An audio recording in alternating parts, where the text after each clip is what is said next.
पटना के प्राइवेट अस्पतालों को मिला 24 घंटे का अल्टीमेटम। कोविड-19 के इस माहौल में आम समस्याओं से जूझ रहे मरीज कहीं न कहीं पीछे छूट जा रहे हैं, जिसके बाद सरकार ने निजी अस्पताल, नर्सिंग होम, क्लिनिक, फार्मेसी और डायग्नोस्टिक सेंटर नहीं खुलने पर कई बार संस्थानों को अधिसूचना भी जारी किया था, लेकिन सभी अस्पतालों ने जैसी नाक कान मुंह बंद करके सरकार की नहीं सुनने की ठान ली है, जिसके बाद स्वास्थ्य विभाग ने ऐसे संस्थानों को 24 घंटे के अंदर अपने संस्थान को फिर से कार्यरत होने और उपलब्ध कराने का निर्देश जारी किया है। अगर ऐसा नहीं होता है तो उनके खिलाफ सख्त से सख्त कदम उठाए जाएंगे। इतना ही नहीं, डॉक्टरों के निबंधन को कैंसिल किए जाने की नौबत भी आ सकती है।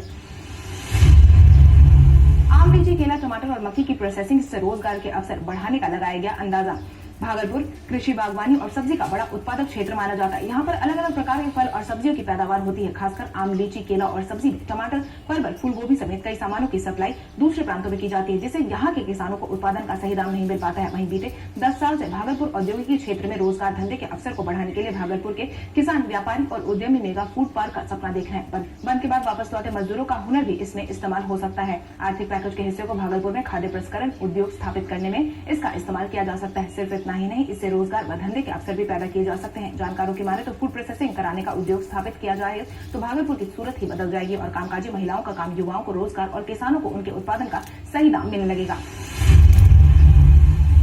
बिहार की जीविका दीदियों ने बनाए 27 लाख मास्क। कोविड-19 के बढ़ते प्रभाव के कारण जीविका दीदियों ने कोविड-19 के समय में अपने स्तर पर लोगों की मदद करने में लगी हुई है। मास्क की मांग को देखते हुए जीविका समूह ने अपनी पूरी ताकत लगा दी है, जिसके तहत अब तक जीविका दीदियों ने पूरे बिहार में मास्क बनाकर बांटे हैं। खबरों की माने तो जीविका दीदियों ने कुल मिलाकर 27 लाख से ज्यादा मास्क का निर्माण किया है, जिसकी जानकारी दानापुर का प्रोजेक्ट देख रहे राजेश कुमार ने साझा करते हुए बताया कि सिर्फ पटना जिले में ही 1,70,000 मास्क का निर्माण हुआ है और इस निर्माण कार्य में जीविका के 250 से ज्यादा सेंटर शामिल है। वहीं कुल मिलाकर अब तक जीविका दीदियों ने 27 लाख मास्क का निर्माण किया है। स्वास्थ्य मंत्री मंगल पांडे ने राज्य में 453 व्यक्तियों के स्वस्थ होने की कही बात। इस समय कोविड-19 ने बिहार की परेशानी बढ़ा रखी है, मगर बिहार का स्वास्थ्य मंत्रालय लगातार इस बात का दावा कर रहा है कि बिहार में भले ही कोविड-19 के मामले लगातार बढ़ते जा रहे हैं, लेकिन ठीक होने वालों का आंकड़ा अभी भी ज्यादा है। बीते दिन स्वास्थ्य मंत्री मंगल पांडे द्वारा जारी किए गए आंकड़ों के अनुसार बिहार में उन्होंने 453 लोगों के स्वस्थ होने की बात कही है। वहीं बीते दिन बिहार में स्वस्थ होने वालों का आंकड़ा 440 था, जिसकी जानकारी स्वास्थ्य मंत्री मंगल पांडे ने खुद अपने ट्विटर हैंडल से साझा की थी। बिहार एसटीईटी की परीक्षा हुई कैंसिल। बिहार एसटीईटी की परीक्षा को कैंसिल कर दिया गया है। इसकी जानकारी शिक्षा विद्यालय परीक्षा समिति की ओर से जारी की गई है। इसके अनुसार यह कहा गया है कि 28 जनवरी को 317 परीक्षा केंद्रों पर आयोजित एसटीईटी की परीक्षा को कैंसिल करने का बड़ा निर्णय लिया गया है। आपकी जानकारी के लिए आपको बता दें, बिहार एसटीईटी परीक्षा 2019 का आयोजन राज्य के विभिन्न केंद्रों पर 28 जनवरी को किया गया था, लेकिन परीक्षा के 4 केंद्रों पर इस परीक्षा को कैंसिल कर दिया गया था, जिसके बाद बचे हुए उम्मीदवारों के लिए फिर से परीक्षा का आयोजन करवाया गया था। हालांकि परीक्षा के दौरान पेपर के बाहर आने की बात सुनने में मिल रही थी, जिसके बाद अब यह परीक्षा को कैंसिल कर दिया गया है। वहीं अब यह परीक्षा फिर से ली जाएगी, जिसके आधिकारिक तारीख की घोषणा नहीं की गई है। पटना आईजीआईएमएस में शुरू हुई पेपरलेस ओपीडी सेवा। पटना के आईजीआईएमएस में पेपरलेस ओपीडी सेवा की शुरुआत कर दी गई है। इसके लिए बीते दिन क्षेत्रीय सचिव संस्थान के नए भवन का उद्घाटन उप मुख्यमंत्री सुशील कुमार मोदी और स्वास्थ्य मंत्री मंगल पांडे ने वीडियो कॉन्फ्रेंसिंग के जरिए किया है। इस मौके पर उप मुख्यमंत्री सुशील कुमार मोदी के अलावा विधायक संजीव चौरसिया और आईजीआईएमएस के निदेशक निहार विश्वास और संस्थान के मेडिकल सुपरिटेंडेंट मनीष मंडल भी मौजूद थे। हालांकि इस उद्घाटन के दौरान सोशल डिस्टेंसिंग का पालन बखूबी किया गया।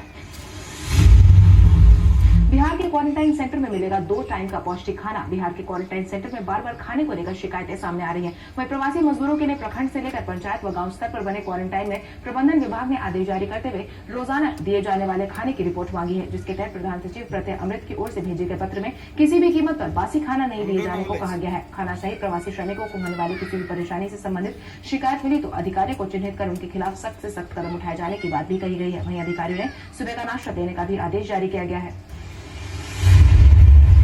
पटना प्रमंडल ने नेत्र अस्पताल समेत कई दुकानों को खोलने का जारी किया आदेश। आज से पटना प्रमंडल के जिलों में सभी तरह की पुस्तकों, स्टेशनरी की दुकानों के साथ चश्मे की दुकान भी खोल दिए जाएंगे। प्रमंडलीय आयुक्त संजीव कुमार अग्रवाल ने पटना प्रमंडल के सभी जिला अधिकारियों को इस बात की जानकारी दे दी है। इसके तहत आज से सभी जिलों में स्टेशनरी और चश्मा की दुकान के साथ नेत्र अस्पताल भी खोल दिए जाएंगे। हालांकि आज से खुलने वाले सभी दुकानों को साफ निर्देश देते हुए हफ्ते में 3 दिन खोलने का ऐलान जारी किया गया। वहीं दुकान संचालन के दौरान दुकानदारों को सोशल डिस्टेंसिंग के प्रोटोकॉल का भी खास ध्यान रखने को कहा गया है।